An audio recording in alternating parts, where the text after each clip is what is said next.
Olá, sou Paulo Eduardo e nós estamos chegando para mais um estudo aqui no canal Minuto Missionário. Seja muito bem-vindo.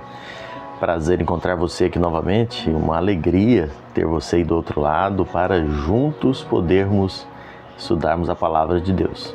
Diariamente nós estamos aqui com esses estudos expositivos, versículo por versículo, analisamos e procuramos sempre tirar lições para as nossas vidas.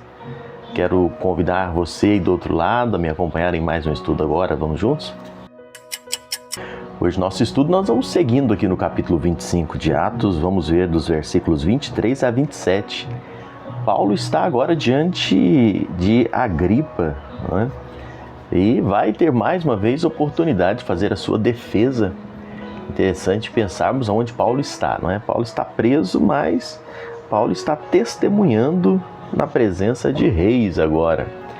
Não sei se você lembra, na conversão de Paulo, Deus havia dito, né, que era importante para ele que ele fosse dar testemunho da sua fé em lugares como na presença de reis. Paulo, ele testemunhava em qualquer lugar, onde o Senhor mandasse, ele estava, não é? A gente estuda a história de Paulo e acompanha esse processo, não é, de Paulo testemunhando em diversos lugares, não é? Paulo está numa reunião cheia de pompa, de luxo. Paulo aqui é levado na presença de Agripa e de Berenice. Aqui é o 5º julgamento de Paulo e dos 5 julgamentos, esse é o maior, o mais bem elaborado, onde Paulo se defende com mais detalhes, onde Paulo usa um linguajar, uma estrutura mais polida do que nas outras ocasiões. E Paulo faz isso com um objetivo, né? Paulo está ali diante de uma autoridade importante e ele está trazendo então a sua defesa.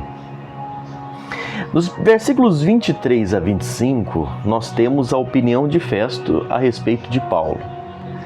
Festo introduz, não é, o caso de Paulo diante do rei Agripa, e John Stott ele traz um comentário baseado em relatos históricos.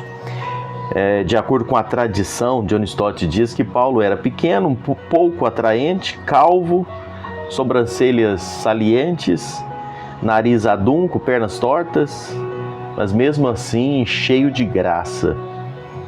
Paulo não vestia manto nem coroa, apenas algemas e talvez uma simples túnica de prisioneiro. E mesmo assim, Paulo adentra naquela corte e domina com a sua dignidade, confiança e tranquilidade semelhante a Cristo. Essa é a cena que se desenrola.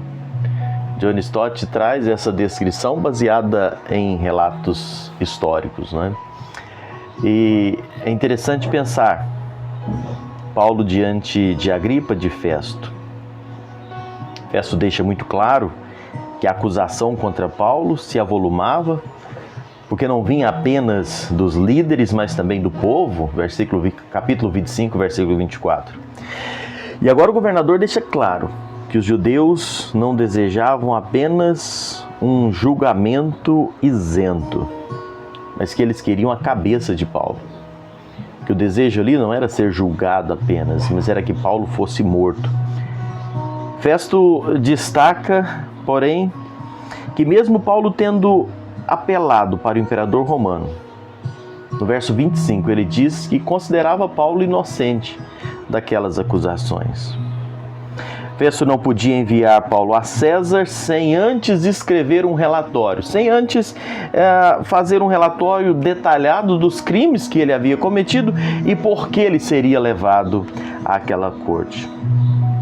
E o que ele esperava? Ele esperava nessa audiência ter oportunidade, então, de detalhar melhor o libelo acusatório contra Paulo.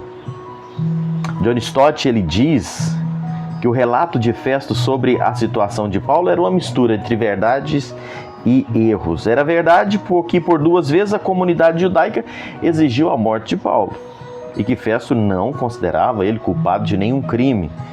Capítulo 25, versículos 24 e 25, já falamos. Porém, não era verdade que Festo não tinha nada de positivo definido a escrever ao imperador sobre Paulo.